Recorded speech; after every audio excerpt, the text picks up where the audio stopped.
16 Facts for 16 Days, a legal vidcast powered by the Fight for Good Foundation and the SSCN. I'm Nicole Bessick, and during this 4-part series, I'll sit down with some of the country's most sought-after attorneys and legal experts who specialize in GBV litigation and the protection of women and children. Each episode has an overarching theme. We're talking how to obtain a restraining order, how to report a sexual assault. And together, these attorneys and I will unpack 4 facts that will take you from crime to legal relief that you can apply without a lawyer and without access to exuberant funds. These 4 episodes each part ways with 4 key legal facts for women experiencing GBV. 4 facts times 4 episodes gives you 16, and thus we have our love letter to the women of South Africa. The 16 Facts for 16 Days. In today's episode, we're discussing 4 facts on how to obtain a restraining order. We're taking you from crime to relief without a lawyer, without exuberant funds. Welcome back. You're tuned into 16 Facts for 16 Days, and this is 4 facts on how to obtain a restraining order. Joining me in studio here at the beautiful Dreambox is 𝗙𝗆𝘁𝘀, a candidate attorney at Gunston Strandvik Attorneys with an impressive record in civil litigation, commercial litigation, and asset management. I couldn't think of anyone better to kick off this vidcast with me. 𝗙𝗆𝘁, thank you so much for joining me. Thank you for having me, Nicole. It's such an honor and a privilege to be here. So for those of us who may not be familiar with your work, why are you the perfect candidate to sit next to me as we discuss the restraining order? Well, Nicole, I come from a firm called Gunston Strandvik Attorneys, and this firm has had over 25 years of experience in dealing with cases and litigation matters that deal with gender-based violence. Wow. I'm coming from the litigation team, and we have had first-hand experience in assisting clients to get the protection that they need when they find themselves in these situations. Well, with 25 years of GBV litigation experience, I feel like we are in the safest hands. Let's jump straight in. Fact number 1. What is the restraining order, and how do I know if I qualify for one?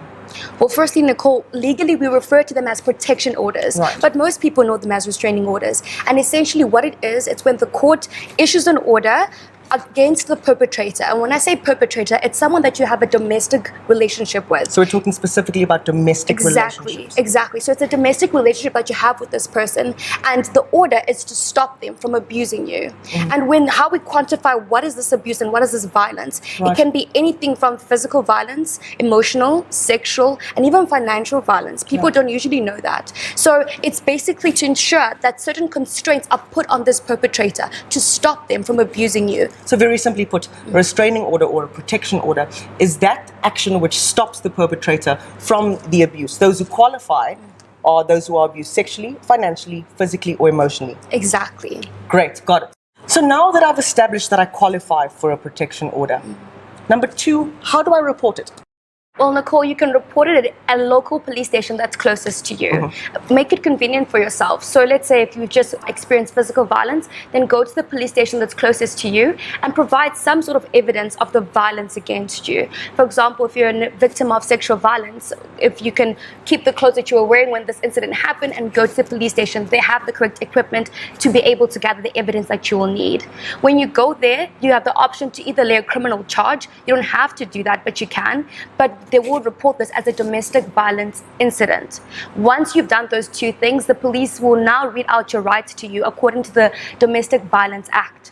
And they will help explain in detail what are your remedies, what are your options, and what's the best suitable thing for you, especially concerning the type of violence that you've just faced. So another important thing for women to remember is that if, let's say, you've just reported this incident and you don't feel safe to go back home, the SAPS members are actually equipped to be able to help you to find alternative accommodation. Wow. Yeah, and that's something that most women don't know about. Alternative accommodation like what? There's basically shelters that they can go to that are NGOs, and there's links that you can click in your specific area. And the police will do this for you. They know, you can tell them where you live, where you work. They obviously want it to be convenient for you, and they'll find the closest shelter that's closest to you. Wow. And if they don't have space for you, they'll find an alternative accommodation. I did not know that. So now that I've established that I qualify for a restraining order, I've got my supporting evidence at the police station. Number 3, what are the other forms that I need in order to cement this restraining order? So Nicole, there are 2 important forms when it comes to gender-based violence and getting protection orders. The first form is Form 2, and the second one is the J88. Now, the Form 2 is what is the actual application. That's the application for the protection order. So with this form, you will need to give details of the person against whom you want the protection order. You need to give your details. This is where you will attach your supporting evidence that you gathered, let's say at the police station, and then you will attach it to that Form 2. That's what is presented to the magistrate. The J88 is not always applicable. So it's applicable when there's physical violence or sexual violence. And why I say that, usually what you would do is you take the J88 to your doctor. It's essentially, this form is just a diagram outlining your body, and your doctor would mark on this diagram where the injuries were, and it gives explicit detail of where were you harmed, what treatment did you need. So the J88 will normally only apply in cases of physical violence and sexual violence. Got you. Yeah, that's all. So I've got my forms. I've got my J88. I've got my Form 2. I've got the supporting evidence that I came with from the police station. This restraining order still isn't in place. How do I submit these documents so that my protection order sticks? So you actually need to go to a magistrate's court that's closest to you. Right. And how you find that, you can do a simple search on Google Maps, just look what's the closest magistrate court to me. And when you go there, I've done this myself. I go to the security once you enter and ask them, can I be led to the clerk that deals with protection orders? Right, so when I get to the magistrate's court in my area, I walk in, find the clerk that deals with protection orders. Exactly. There's no other clerk I need to see. Just that one. It's my one stop. Just that one. Do I need a lawyer when I go there to the clerk? No, you actually don't. Do I need a lot of money? No, you do not. You just need to qualify with the conditions that we stated before. So if you see that you qualify and you've got everything with you, you go to this clerk, they deal with protection orders every single day. So they're actually able to assist you, look at your Form 2, look at your J88, look at your supporting documentation and advise you if you need anything more, if something is not completed correctly. They will actually assist you while you're there. And they have extra forms if need be, if you need to redo the form, they will assist you. I also want to state, Nicole, for people that might be a bit nervous, that these clerks, in most courts that I've gone to, they have their own office. Right. So it's very private. So anonymity is guaranteed. So you're going in there, they close the door, you sit down, and they walk you through the whole process. Right. So now the clerk has decided that I do have sufficient evidence and I do have a claim to bring against this perpetrator.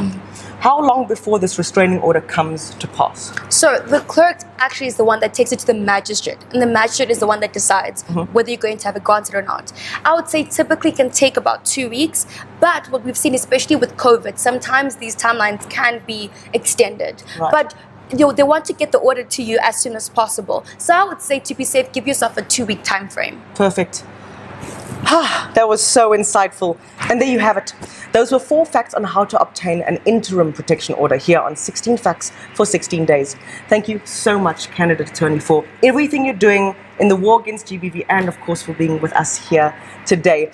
If you feel protected or empowered by this episode or know of somebody who might be, go ahead and share it on your social media platforms. In the next episode, we unpack the 4 facts on how to report sexual assault.